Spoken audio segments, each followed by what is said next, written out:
BNP শ্রমিক সমাবেশে মানুষের ঢল, রাখাইনে করিডোর নিয়ে সিদ্ধান্ত নেবে নির্বাচিত সরকার, বললেন তারেক রহমান। বিদেশি নয়, সবার আগে দেশের মানুষের স্বার্থ রক্ষার আহ্বান। মিয়ানমার, ভারত, পাকিস্তান কিংবা অন্য কোনো দেশ নয়, সবার আগে বাংলাদেশ। বিদেশিদের স্বার্থ রক্ষার স্বার্থে নয়, অন্তর্বর্তীকালীন সরকারকে সবার আগে দেশের জনগণের স্বার্থ নিশ্চিত করতে হবে। করিডোর দেওয়া না দেওয়ার বিষয় সিদ্ধান্ত আসতে হবে জনগণের প্রত্যক্ষ ভোটে নির্বাচিত জাতীয় সংসদের মাধ্যমে। জনগণকে অবহেলা করে এমন কোন চুক্তি করবেন না যে চুক্তি বাংলাদেশের স্বার্থের বিরুদ্ধে যাবে। ক্ষমতায় গেলে নারীদের জন্য নিরাপদ কর্মস্থল নিশ্চিত করার প্রতিশ্রুতি জামায়াতের। জামাতে ইসলামী ক্ষমতায় গেলে আমাদের এই বোনদেরকে নিশ্চয়তা দিচ্ছি, তারা তাদের যোগ্যতা এবং পছন্দ অনুযায়ী কর্মক্ষেত্রে কাজ করবেন। দেখছিলেন প্রধান শিরোনাম। রাতের সময় সঙ্গে আছি আমি গোলাম রাব্বি এবং আমি শবনব নিবিড়। এবার অন্যান্য শীর্ষ সংবাদ। বিশেষ দলের সঙ্গে মিলে যাচ্ছে নির্বাচন কমিশনের বক্তব্য। অভিযোগ এনসিপি নেতাদের ইসির পুনর্গঠন ও প্রবাসীদের ভোটাধিকার নিশ্চিতের দাবি। নতুন বাংলাদেশ গড়তে আগে বদলাতে হবে শ্রমিকের ভাগ্য, বললেন প্রধান উপদেষ্টা। সব পক্ষের ঐক্যে সংস্কার কমিশনের সুপারিশ বাস্তবায়ন করবে সরকার। পুলিশকে জনবান্ধব করতে রাজনৈতিক প্রভাব মুক্ত রাখার পরামর্শ বিশিষ্টজনদের। মামলা বাণিজ্য বন্ধের তাগিদ, শক্তি নয় নৈতিকতাকে প্রাধান্য দেওয়ার প্রতিশ্রুতি আইজিপির। পরিবারের 7 সদস্যকে জিম্মি করে বাড়িঘর, দোকানে ভাঙচুর, লুটপাট। ঝালকাঠিতে দেশীয় অস্ত্র নিয়ে মুখোশধারীদের হামলা। জমি নিয়ে বিরোধের জের, দাবি পুলিশের।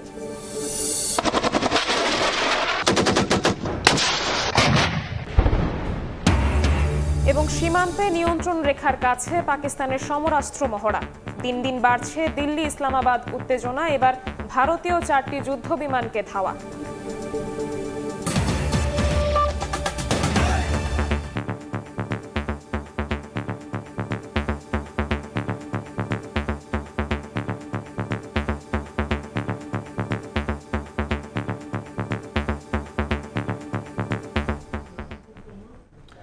বিদেশি নয়, বাংলাদেশের মানুষের স্বার্থ নিশ্চিতের আহ্বান জানিয়ে বিএনপির ভারপ্রাপ্ত চেয়ারম্যান তারেক রহমান বলেছেন, রাখাইনে করিডোরের বিষয়ে সিদ্ধান্ত নেবে নির্বাচিত সরকার। মহান মে দিবসে বিএনপির শ্রমিক সমাবেশে ভার্চুয়ালি অংশ নিয়ে তিনি বলেছেন, অন্তর্বর্তী সরকারের প্রতি অনির্দিষ্টকাল সমর্থন অব্যাহত রাখা যৌক্তিক নয়। সমাবেশে বিএনপি নেতারা বলেন, ফ্যাসিবাদের পতন হলেও প্রতিষ্ঠিত হয়নি গণতন্ত্র। জনগণকে পাশ কাটিয়ে কোনো সিদ্ধান্ত নিলে প্রতিরোধের হুঁশিয়ারি দিয়ে দ্রুত নির্বাচনের সুনির্দিষ্ট রোডম্যাপ ঘোষণার দাবি জানান তারা।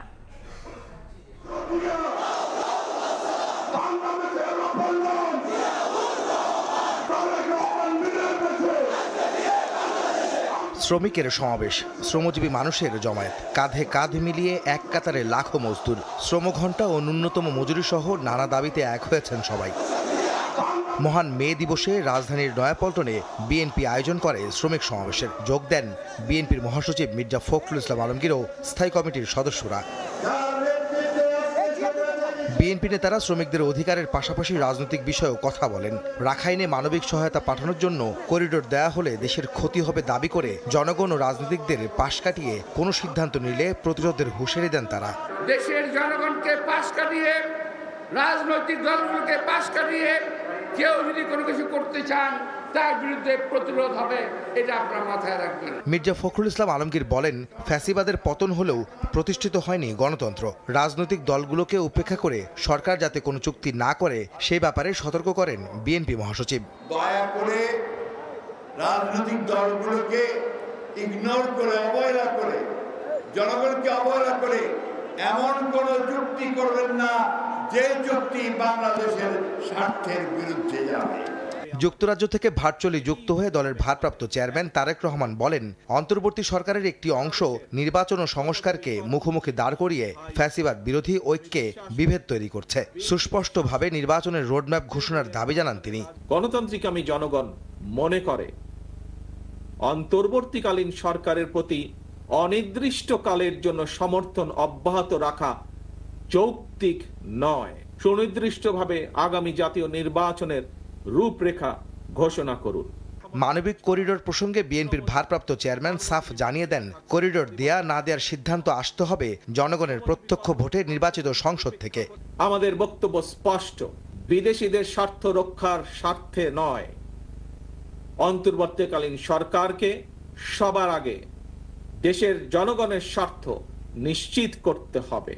মিয়ানমার, ভারত, পাকিস্তান কিংবা অন্য কোনো দেশ নয়, সবার আগে বাংলাদেশ।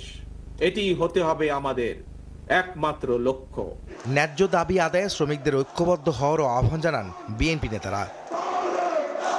আন্তর্জাতিক শ্রমিক দিবস উপলক্ষে লাখো শ্রমিকের জমায়েতে আজকের এই রাজধানীর নয়াপল্টনে বিএনপির কেন্দ্রীয় কার্যালয়ের সামনে। শুধু এই সমাবেশ থেকে তাদের বক্তব্য উঠে আসছে তাদের ন্যায্য দাবি পূরণের, এবং তারা বলছেন জনগণের ভোটে যদি বিএনপি ক্ষমতায় আসে তবে শ্রমিকদের কল্যাণে তারা কাজ করবেন এবং তাদের ন্যূনতম যে মজুরি সেটি তারা নিশ্চিত করবেন, এমনটাই বলছেন এখানে আসা শ্রমিকরা। আহমেদ সালেহীন, সময় সংবাদ, ঢাকা। মালিক শ্রমিকের সম্পর্ক উন্নয়নের তাগিদ দিয়ে জামায়াত আমির বলেছেন, ক্ষমতায় গেলে নারীদের জন্য নিরাপদ কর্মস্থল নিশ্চিত করবে দল। আর সেক্রেটারি জেনারেল বলেছেন, সব কারখানায় ইসলামী শ্রম নীতি চালু করলে শ্রমিকদের অধিকার ক্ষুণ্ণ হওয়া বন্ধ হবে।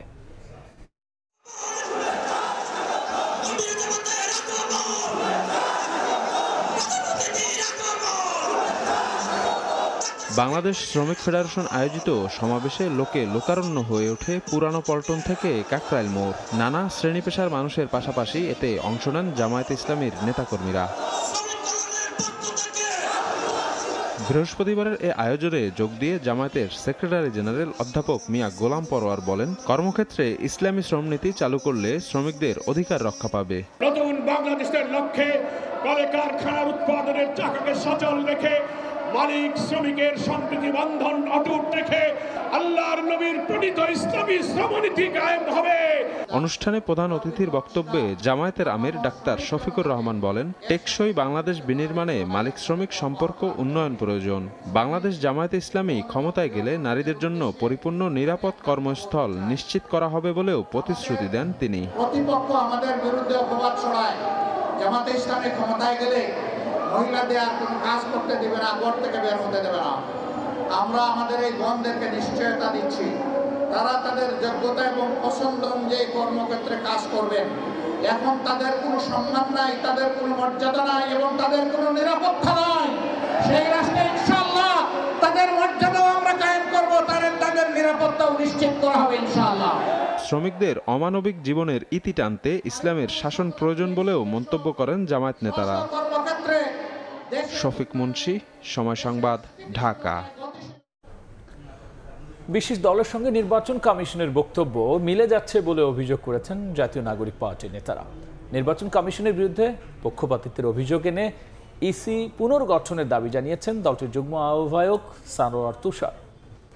আর প্রবাসী শ্রমিকদের অন্তর্ভুক্তি নিশ্চিত করেই আগামী নির্বাচন আয়োজনের দাবি জানান দক্ষিণাঞ্চলের মুখ্য সংগঠক হাসনাত আব্দুল্লাহ। মহান মে দিবসে র্যালির পর আলোচনা সভায় এসব কথা বলেন তারা। মেহনতি মানুষের অধিকার আদায়ে মহান মে দিবসে রাজধানীর বাংলা মোটর মোড় থেকে বর্ণাঢ্য র্যালি বের করে জাতীয় নাগরিক পার্টি। র্যালিটি নগরীর বিভিন্ন সড়ক প্রদক্ষিণ করে। পরে বিকেলে দলের কেন্দ্রীয় কার্যালয়ে আয়োজন করা হয় আলোচনা সভার। এ সময় দলটির যুগ্ম আহ্বায়ক সরওয়ার তুষার অভিযোগ করেন, বিশেষ দলের সঙ্গে নির্বাচন কমিশনের বক্তব্য মিলে যাচ্ছে, তাই ইসি পুনর্গঠনের দাবি জানান তিনি।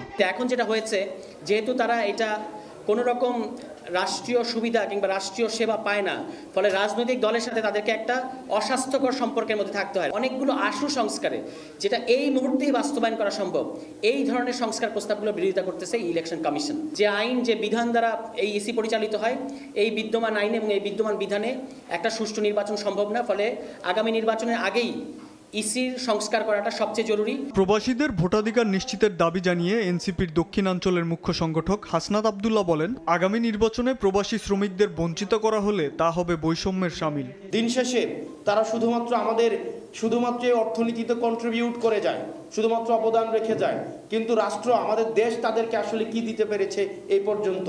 রাষ্ট্র অর্থনীতিকে যারা ভালোভাবে পরিচালিত করছে তাদেরকে বাকি রেখে আমাদের দেশের ক্ষমতায় কে আসবে এটি নির্ধারণ করার এই যে প্রক্রিয়াটি, এই প্রক্রিয়াটি আরেকটি বৈষম্যের শামিল। দেশের বন্দরগুলিতে মাফিয়ারা শ্রমিকদের নানাভাবে শোষণ করছে এমন মন্তব্য করে তাদের প্রতিহত করার হুঁশিয়ারি দেন দলটির মুখ্য সমন্বয়ক নাসির উদ্দিন পাটোয়ারি। বন্দরে বড় বড় মাফিয়া গেড়ে বসেছে, তাদের এই নগ্নতার রূপ আমরা তো প্রতিনিয়ত দেখতে পাচ্ছি, এবং এই নগ্নতার রূপ যদি বাংলাদেশে চলমান থাকে সেই ক্ষেত্রে ভবিষ্যৎ বাংলাদেশে জনতা যে রায় দিয়েছিল 5 তারিখে তাদের ক্ষেত্রে একই রায় দিতে আমরা বাধ্য হব ইনশাআল্লাহ। শ্রমিকদের অধিকার নিশ্চিতের পাশাপাশি বৈষম্যহীন বাংলাদেশ গড়তে সবাইকে এগিয়ে আসার আহ্বান জানান এনসিপি নেতারা। শাবাব ওয়াসি, সময় সংবাদ, ঢাকা। নতুন বাংলাদেশ গড়তে হলে আগে শ্রমিকের ভাগ্য বদলাতে হবে বলে মন্তব্য করেছেন প্রধান উপদেষ্টা ডক্টর মোহাম্মদ ইউনূস। শ্রম ও কর্মসংস্থান মন্ত্রণালয় আয়োজিত মহান মে দিবসের আলোচনায় অংশ নিয়ে একথা বলেন তিনি। মহান মে দিবসে বর্ণিল শোভাযাত্রা শ্রম ও কর্মসংস্থান মন্ত্রণালয়ের ব্রেকমিয়া এভিনিউয়ে শোভাযাত্রায় অংশ নেন উপদেষ্টা সাখাওয়াত হোসেন। বিগত সরকারের সময় নানাভাবে বঞ্চিত শ্রমিকদের স্বার্থ রক্ষায় অন্তর্বর্তী সরকার কাজ করছে বলে জানান তিনি। শ্রমিকদের অন্তত ন্যূনতম যা চাহিদা সেটা যাতে সময় মতো পূরণ হয়, আমরা চেষ্টা করছি শ্রমিকদের স্বাস্থ্য সুরক্ষা যেন হয়। পরে চিনমৈত্রী সম্মেলন কেন্দ্রে মন্ত্রণালয়ের আলোচনা সভায় যোগ দেন প্রধান উপদেষ্টা ডক্টর মোহাম্মদ ইউনূস। বক্তব্যের শুরুতেই তিনি শ্রদ্ধাভরে স্মরণ করেন জুলাই অভ্যুত্থানে বীর শহীদদের। এই নতুন বাংলাদেশ গড়ার জন্য প্রধান উপদেষ্টা বলেন, জুলাই গণ অভ্যুত্থানের মাধ্যমে নতুন আকাঙ্ক্ষা নিয়ে এসেছে মহান মে দিবস। নতুন বাংলাদেশ গড়তে শ্রমিকদের ভাগ্য বদলাতে হবে। শ্রমিকের ন্যায্য স্বীকৃতি ও সামাজিক সুরক্ষা নিশ্চিত করতে আমরা প্রতিশ্রুতিবদ্ধ। আমরা আন্তর্জাতিক শ্রম সংস্থার সাথে একটা রোডম্যাপ এবং ইউরোপীয় ইউনিয়নের সাথে একটি সময়বদ্ধ জাতীয় পরিকল্পনা বাস্তবায়ন করছি। বর্তমান অন্তর্বর্তী সরকার ইতিমধ্যে শ্রমিকদের কল্যাণ ও নিরাপত্তা নিশ্চিত করতে বাংলাদেশ শ্রম আইন 2006 সংশোধন সহ বিভিন্ন পদক্ষেপ গ্রহণ করেছে। সব পক্ষের মতামত নিয়ে শ্রম সংস্কার কমিশনের সুপারিশমালা তৈরি করা হয়েছে জানিয়ে ডক্টর ইউনূস বলেন, কমিশনের সব সুপারিশ বাস্তবায়নে আগ্রহী সরকার। এ সময় তিনি মালিক শ্রমিক ঐক্য গড়ে তোলার আহ্বান জানান। আর কিছু কাগজ দলিল থাকার না থাক, এই কমিশনের যে রিপোর্ট আছে এটুকু যদি আমরা বাস্তবায়ন করতে পারি তাহলে নতুন বাংলাদেশের ভিত্তি রচনা হয়ে গেল। আমরা গৌরবান্বিত হয়ে বলতে পারবো আমরা সেই পথেই যাত্রা করেছি। শ্রমিকদের অধিকার নিয়ে একটি নাটিকা পরিবেশনের মধ্য দিয়ে শেষ হয় মে দিবসের আয়োজন। নাজমুস সালেহী, সময় সংবাদ, ঢাকা। নগরের পথে ফুটেছে গ্রীষ্মের ফুল। বাহারি রঙের ফুলে প্রকৃতি সেজেছে নবসাজে।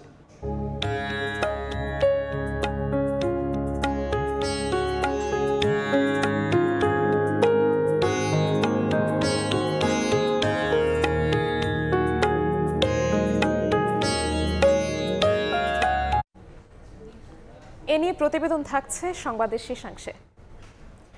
প্রতিবার বর্ণিল আয়োজনে মহান মে দিবস পালন হলেও শ্রমিকের মুখ সেই মলিনই থেকে যায়।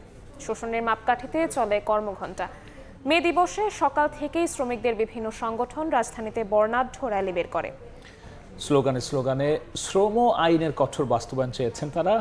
আর ফেডারেশন নেতারা শ্রমিকদের দুর্দশা থেকে মুক্তির উপায় বের করতে ঐক্যবদ্ধ হওয়ার আহ্বান জানিয়েছেন। দিবস আসে দিবস যায়, থেকে যায় শ্রমিকের দুঃখ বঞ্চনা।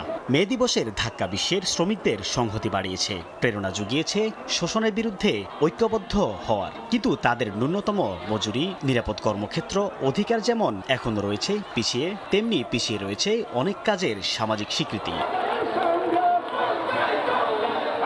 এমন বাস্তবতার মধ্যেই বৃহস্পতিবার সকাল থেকে মে দিবসকে ঘিরে রাজধানীর মতিঝিল, পল্টন সহ বিভিন্ন এলাকা থেকে নানা শ্রেণীর পেশার শ্রমিকরা র্যালি নিয়ে জড়ো হন জাতীয় প্রেস ক্লাবের সামনে। ন্যূনতম মজুরি 30,000 টাকা করা, বয়স্ক শ্রমিকদের ভাতার আওতায় আনা সহ বিভিন্ন দাবি তুলে ধরেন তারা।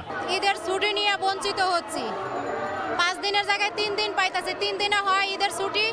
এক দেশে দুই আইন তো আমরা মানি না, এক দেশে এক আইনে থাকতে হবে। সরকারি ছুটি 6 মাসে আমাদেরকে দিতে হবে। যার যার অবস্থা থেকে যারা সঠিক দায়িত্ব পালন করে, আমার মনে হয় অবশ্যই এই দেশে শ্রমিক মালিক ঐক্য করে আসলে একটি নতুন বাংলাদেশ গড়তে পারবো আমরা। কর্মক্ষেত্রে নারী পুরুষ বৈষম্য দূর করার দাবির সঙ্গে তাদের চাওয়া শ্রম আইনের কঠোর বাস্তবায়ন। মালিকদের বিরুদ্ধে কথা বলার স্বাধীনতা চান শ্রমিক ফেডারেশনের নেতারা।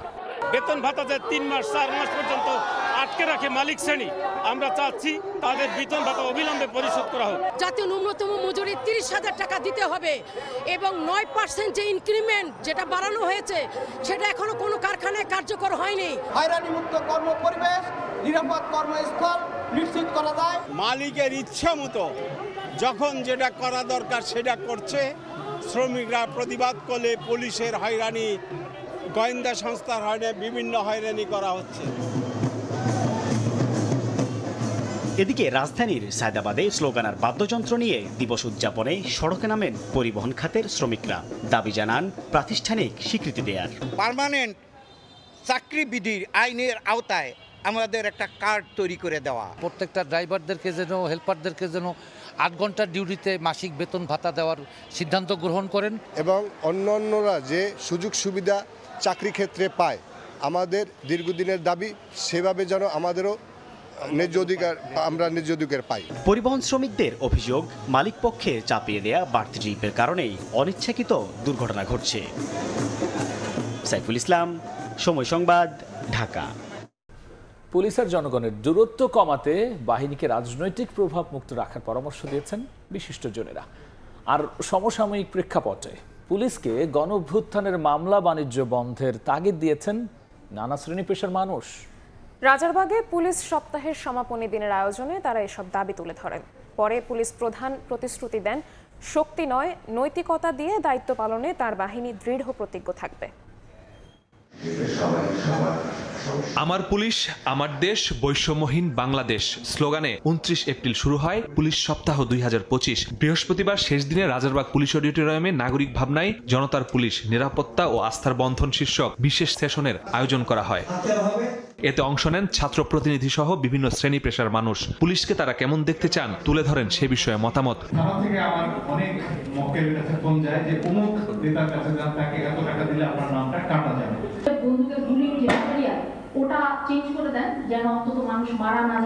শিক্ষাবিদ সহ বিশিষ্টজনরা তাদের মতামত তুলে ধরেন, জানান রাষ্ট্র যখন নিপীড়নের রাষ্ট্রে পরিণত হয় তখন পুলিশকেও জনগণের বিপক্ষে ব্যবহার করা হয়। যে বস্তুকে আমরা রাষ্ট্র বলি তার একটা শাখা হচ্ছে এই বল প্রয়োগ, এবং পুলিশ যেহেতু এই বল প্রয়োগের কাজটাই করেন, সুতরাং তাদের স্বাভাবিকভাবে এই কাজটা খুব জনপ্রিয় নয়। পুলিশকে এইটুকু মনে রাখা দরকার, সামনে যাদের মিছিলের মধ্যে আছে তারা তাদের কজটা একটু বুঝবার চেষ্টা করা দরকার। তার ন্যায়পরতা কিংবা অন্যায় সেটা দেখবার হৃদয়বৃত্তি থাকা দরকার। এ সময় সাবেক পুলিশ প্রধানরা বলেন, পুলিশকে স্বাধীনতা দেওয়ার পরেও তারা ব্যক্তি স্বার্থের জন্য দালালি এবং দুর্নীতিতে জড়ায়। তাই রাজনৈতিক প্রভাব থেকে মুক্ত করলেও পুলিশ বাহিনীকেই আগে ঠিক হতে হবে। শাসকের পক্ষে অন্ধভাবে গেলে কি হতে পারে 5 অগাস্ট মনে হয় সেটা শেষ পর্যন্ত প্রমাণ করেছে। কোনো আমলে ফরিদপুরে বাড়ি হলে ঝামেলা, কোনো আমলে বগুড়ায় বাড়ি হলে ঝামেলা, এইগুলো হলে তো ল এনফোর্সমেন্ট হবে না। এ সময় পুলিশ প্রধান বাহারুল আলম বলেন, শক্তি নয় নৈতিকতাই বড় অস্ত্র। এই প্রতিশ্রুতি পালনে দৃঢ় প্রতিজ্ঞ হতে চায় তার বাহিনী। শক্তি নয় নৈতিকতা বড় অস্ত্র, আমরা এই প্রতিশ্রুতিবদ্ধ হতে চাই সবার কাছে। ভবিষ্যতেও পুলিশের যে কোনো অনুষ্ঠানে সব শ্রেণী পেশার মানুষের সম্পৃক্ততা অব্যাহত থাকবে বলেও জানান পুলিশ মহাপরিদর্শক। মাসুদুর রহমান, সময় সংবাদ, ঢাকা। আওয়ামী লীগের কেউ নির্বাচনে অংশ নেওয়ার সুযোগ নেই বলে মন্তব্য করেছেন এনসিপির দক্ষিণাঞ্চলের মুখ্য সংগঠক হাসনাত আব্দুল্লাহ। বলেছেন, জুলাই গণঅভ্যুত্থান পরবর্তী সময় ইসিকে দায়িত্বশীলতার পরিচয় দিতে হবে। ফ্যাসিবাদকে পুনর্বাসনের চেষ্টা করলে প্রাতিষ্ঠানিকভাবে তাদের মোকাবিলা করা হবে। শুক্রবার বাইতুল মোকাররমে এনসিপির সমাবেশ উপলক্ষে সন্ধ্যায় শাহবাগে গণসংযোগ ও লিফলেট বিতরণ কর্মসূচিতে কথা বলেছেন তিনি। এ সময় বিচার প্রক্রিয়ার মাধ্যমে আওয়ামী লীগকে দ্রুত নিষিদ্ধের দাবি জানিয়েছেন হাসনাত।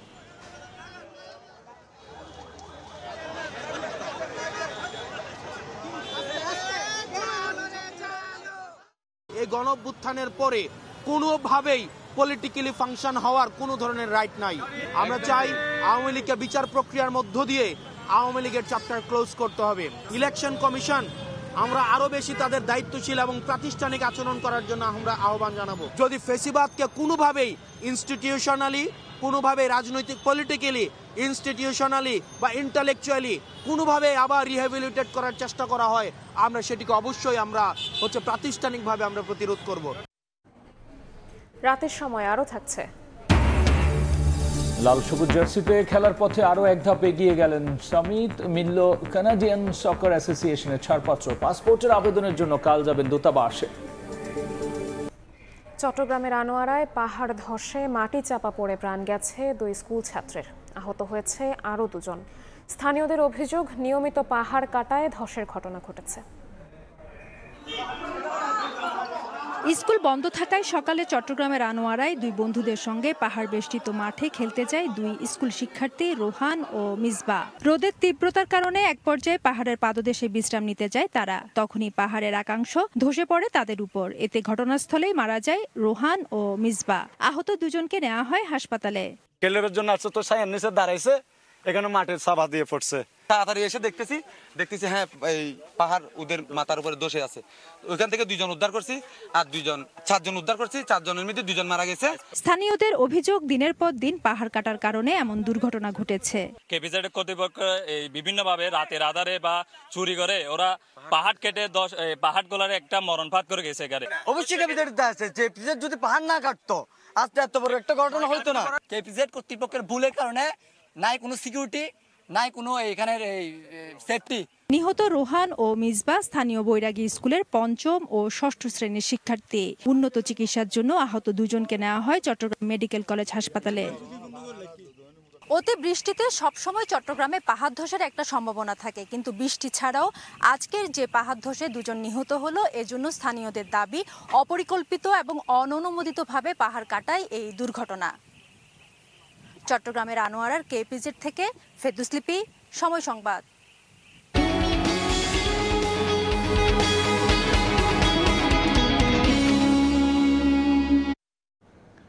2 মাসের নিষেধাজ্ঞা শেষে পদ্মা, মেঘনা ও তেঁতুলিয়া সহ দেশের 6টি অভয়াশ্রমে শুরু হয়েছে মাছ শিকার। জাল নৌকা দিয়ে নদীতে জেলেরা ধরছেন মাছ। তবে নিষেধাজ্ঞা শেষ হওয়ার প্রথম দিন কাঙ্ক্ষিত ইলিশ না পেলেও আশাবাদী জেলে ও মৎস্য বিভাগ।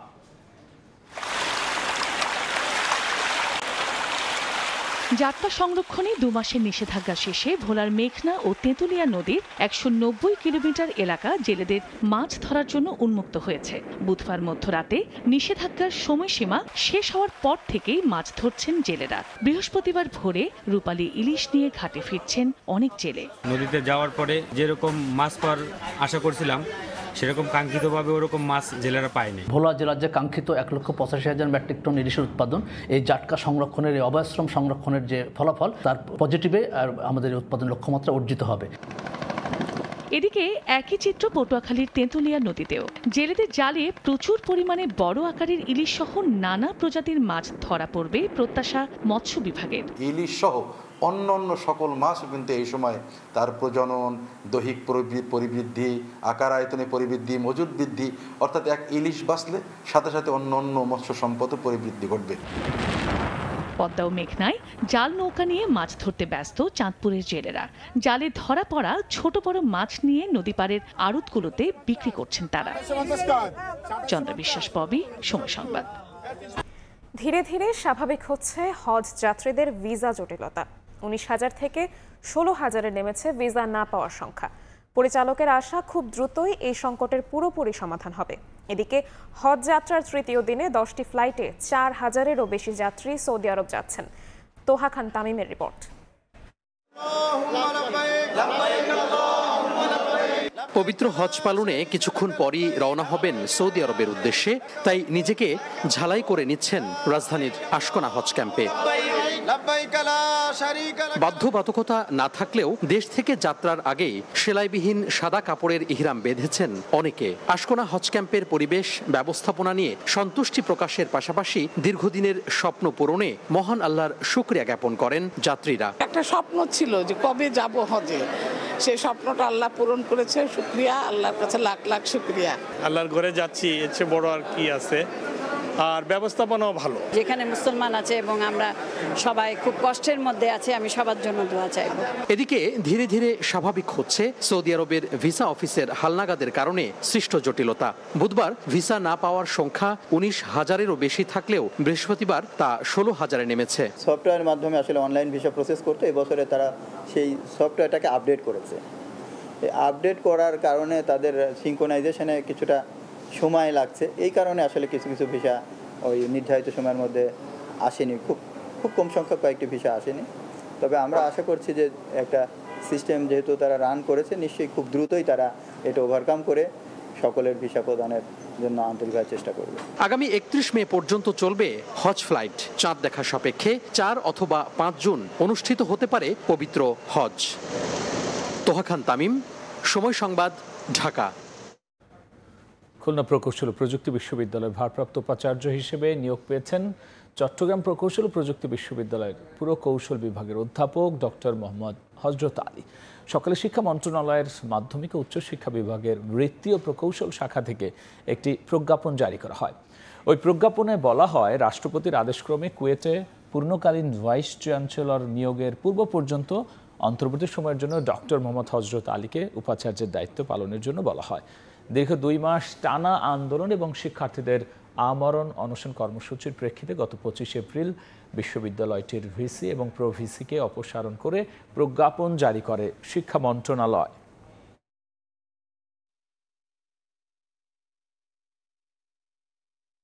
ঝালকাঠিতে ভোররাতে একটি পরিবারকে জিম্মি করে বসতঘর ও ব্যবসা প্রতিষ্ঠান গুড়িয়ে দেওয়ার অভিযোগ উঠেছে। এ সময় পরিবারের সদস্যদের অস্ত্রের মুখে জিম্মি করে লুটপাট চালায় দুর্বৃত্তরা। এই ঘটনায় থানায় অভিযোগ দায়ের করা হয়েছে, তবে এখনো কাউকে আটক করতে পারেনি পুলিশ। হামলা চালিয়ে গুড়িয়ে দেয়া ব্যবসা প্রতিষ্ঠানের সামনে বসে অসহায় চোখে চেয়ে আছেন ষাটোর্ধ্ব হারুনুর রশিদ। ঝালকাঠির কাঠালিয়া উপজেলার আনিলবুনিয়া এলাকার বৃহস্পতিবার ভোর রাতের এই ঘটনায় আতঙ্কিত হারুন সহ তার পরিবারের সদস্যরা। ভুক্তভোগীরা জানান, মুখোশধারী দুর্বৃত্তরা দেশীয় অস্ত্রের মুখে হাত ও মুখ বেঁধে জিম্মি করে পরিবারের নারীসহ 7 সদস্যকে। পরে ব্যবসা প্রতিষ্ঠান ভাঙচুর করে লুটপাট চালায় বসত ঘরে। খবর পেয়ে স্বজনরা 999-এ ফোন দেয়। ঘটনাস্থলে পৌঁছে ভুক্তভোগীদের উদ্ধার করে পুলিশ। দাবি করা হয়, জমি নিয়ে বিরোধের জেরেই এই ঘটনা। তারপর আমি প্রথমে রশি দিয়ে বাঁধছে, দোকান ভাঙছে এবং মালদিনের যত ছিল সবগুলো তারা ট্রাক ভরে নিয়ে গেছে। আমার স্বামীকে মারে আর দড়িয়ে বাঁধতে আমার স্বামীর সাথে রান্দা ধরছে, আমি রান্দাটা ফেলা দিয়েছি। সব কিছু লুট করে নিয়ে গেছে এবং আমার বাসায় জিম্মি করে আমার বাসা থেকে 10 ভরি স্বর্ণ নিয়ে গেছে। ভাঙচুর ও লুটপাটের ঘটনায় থানায় অভিযোগ করা হয়েছে। আইনগত ব্যবস্থা নেওয়ার কথা জানিয়েছে পুলিশ। জমি দখলকে কেন্দ্র করে এটা মানি এবং উচ্ছেদ বাধ্যায় আমরা কি থেমে থাকবো না, আইনগত ব্যবস্থা চলবে। দীর্ঘ 22 বছর ধরে 6% ওই জমিতে পরিবার নিয়ে বসবাস ও ব্যবসা প্রতিষ্ঠান চালাচ্ছেন বলে জানিয়েছেন হারুনুর রশিদ। সময় সংবাদ, ঝালকাঠি। নারায়ণগঞ্জে ডাইং কারখানায় গ্যাসের রাইজার বিস্ফোরণে 4 জন দগ্ধ হয়েছেন। তাদের রাজধানীর জাতীয় বার্ন অ্যান্ড প্লাস্টিক সার্জারি ইনস্টিটিউটে ভর্তি করা হয়েছে। সকালে রূপগঞ্জের কাজীপাড়া এলাকায় মঞ্জু ডাইং অ্যান্ড টেক্সটাইল কারখানায় এ ঘটনা ঘটে। কর্তৃপক্ষ জানান, অতিরিক্ত চাপে তিতাসের গ্যাস সংযোগের আরএমএস রুমে একটি দেয়াল ধসে পড়ে ও আগুন ধরে যায়। এ সময় নিরাপত্তা কর্মী সহ 3 জন দগ্ধ হন। তবে কারখানার টেকনিশিয়ানরা নিজেরাই আগুন নেভাতে সক্ষম হন। পরে দগ্ধদের জাতীয় বার্ন অ্যান্ড প্লাস্টিক সার্জারি ইনস্টিটিউটে পাঠানো হয়।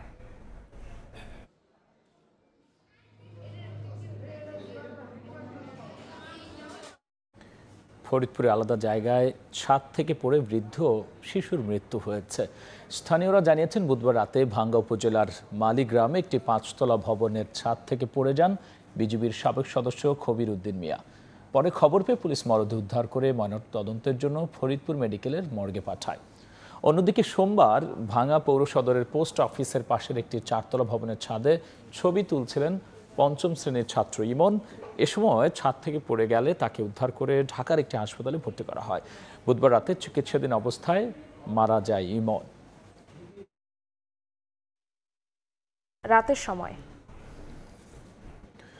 ক্রমবর্ধমান উত্তেজনার মধ্যেই এবার কাশ্মীর নিয়ন্ত্রণ রেখার কাছে পূর্ণ সামরিক মহড়া চালিয়েছে পাকিস্তান সেনাবাহিনী।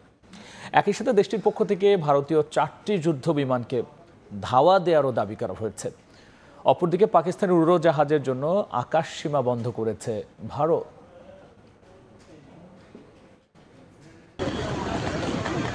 থেমে নেই নয়াদিল্লিও। পাকিস্তানের উড়োজাহাজের জন্য আকাশসীমা বন্ধ করে দিয়েছে ভারত। 30 এপ্রিল থেকে 23 মে পর্যন্ত পাকিস্তানি উড়োজাহাজের জন্য এই নিষেধাজ্ঞা কার্যকর থাকবে বলে জানানো হয়েছে। এছাড়া ভারতীয় সেনাবাহিনীকে পূর্ণ স্বাধীনতা দেওয়ার একদিনের মাথায় জাতীয় নিরাপত্তা উপদেষ্টা বোর্ড বা NSAB পুনর্গঠন করেছেন দেশটির প্রধানমন্ত্রী নরেন্দ্র মোদী। টানটান এ পরিস্থিতিতে ভারতকে সংযত করতে মার্কিন প্রেসিডেন্ট ডোনাল্ড ট্রাম্পের হস্তক্ষেপ চেয়েছেন যুক্তরাষ্ট্রে নিযুক্ত পাকিস্তানের রাষ্ট্রদূত। এর আগে পাকিস্তানের প্রধানমন্ত্রী শাহবাজ শরীফ ও ভারতের পররাষ্ট্রমন্ত্রী এস জয়শঙ্করকে ফোন করে সংকট নিরসনের আহ্বান জানান যুক্তরাষ্ট্রের পররাষ্ট্রমন্ত্রী মার্কো রুবিও।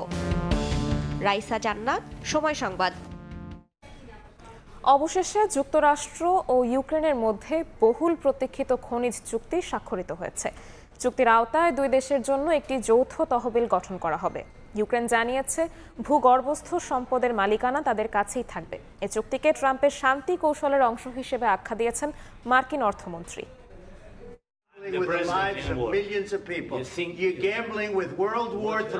গেল ফেব্রুয়ারি মাসে মার্কিন প্রেসিডেন্ট ডোনাল্ড ট্রাম্প ও ইউক্রেনের প্রেসিডেন্ট ভলোদিমির জেলেনস্কির মধ্যে হোয়াইট হাউসে বহুল আকাঙ্ক্ষিত বৈঠক অনুষ্ঠিত হয়। তবে এই বৈঠকে শান্তিপূর্ণ আলোচনার বদলে উত্তপ্ত বাক্য বিনিময় হয়। এই ঘটনার পর গেল শনিবার ভ্যাটিকান সিটিতে পোপ ফ্রান্সিসের অন্ত্যেষ্টিক্রিয়ার ফাঁকে মাত্র 15 মিনিটের আলোচনায় জেলেনস্কি ট্রাম্পের কাছে সহায়তার জন্য অনেক অনুরোধ করেন বলে জানিয়েছে গণমাধ্যম দ্য ইকোনমিস্ট।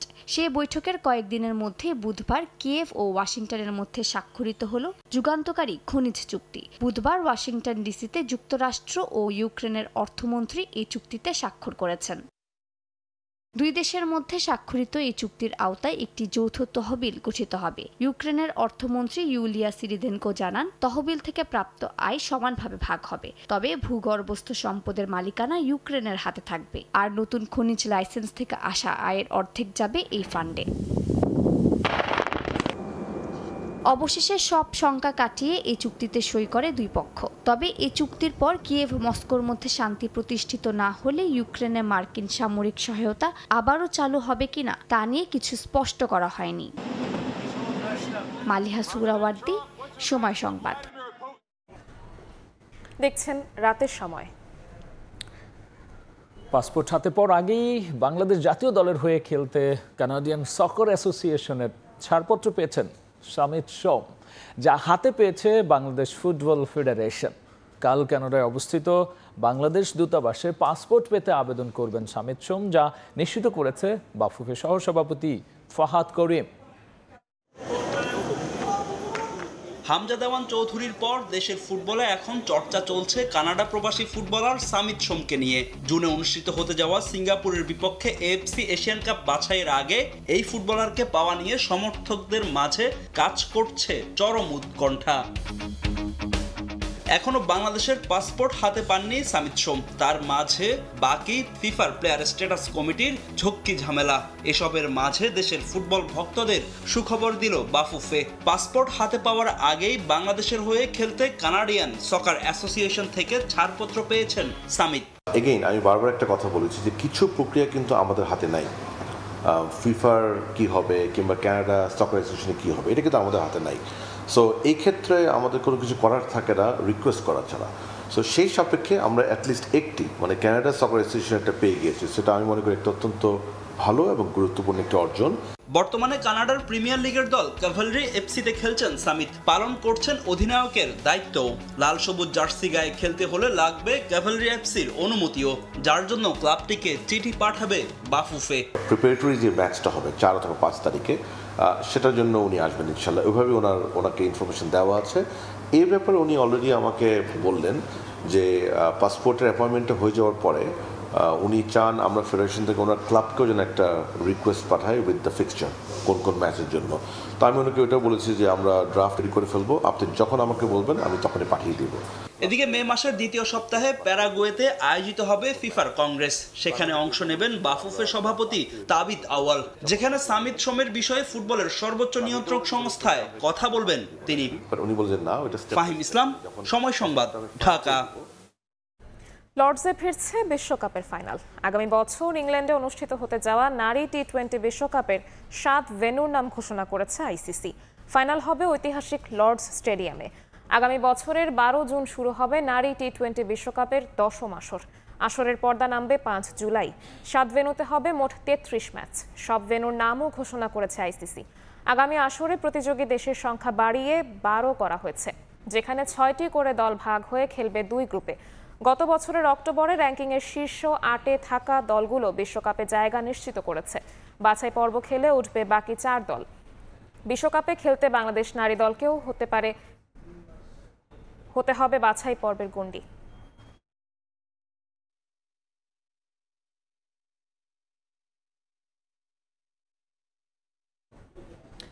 গ্রীষ্মে রাজধানীর প্রকৃতিতে নবসাজ। ইটকাঠের রুক্ষ নগরীতে ফুটেছে বর্ণিল ফুল। গনগনে রোদ্দুরে নাগরিক চোখ আর মনে দিচ্ছে প্রশান্তির পরশ। ফুলেল ভালোবাসার আবেশ ফ্রেমবন্দি করেন অনেকে। অনুপ দত্ত এবং মোবারক হোসেন শুভর ক্যামেরায় উম্মে হানির প্রতিবেদন।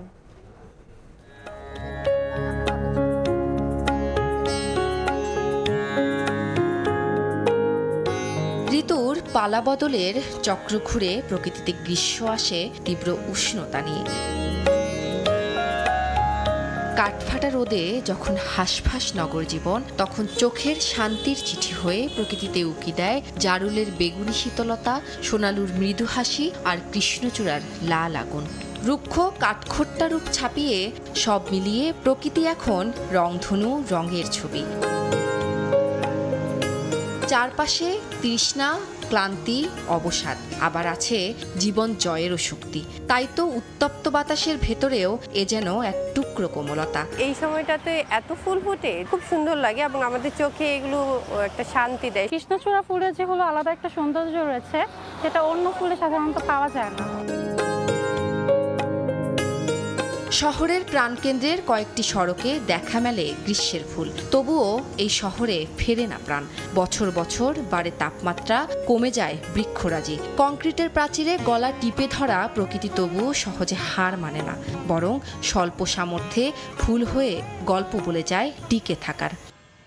প্রকৃতিতে যে রঙগুলো আছে গাছের, সে রঙগুলোকে যদি আমরা পরিকল্পনা করে নগরে আমরা যদি রাখতে পারি, তাহলে আমাদের প্রতিটা নগর নানাভাবে আনন্দদের সম্পৃক্ত করার সুযোগ পাই আমরা।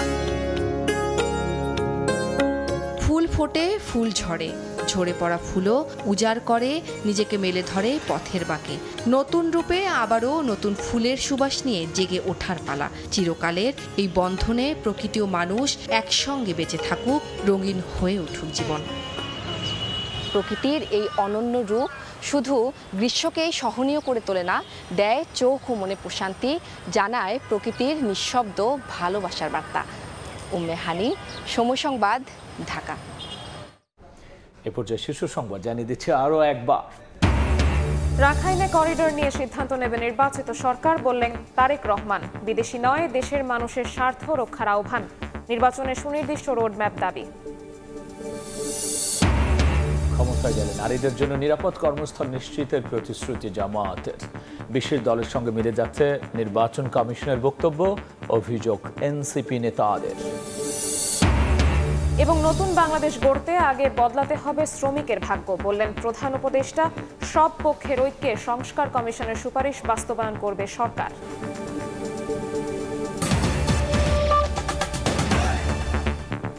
এই ছিল আমাদের কাছে থাকা রাতের সময়। সঙ্গে থাকুন সময়ের।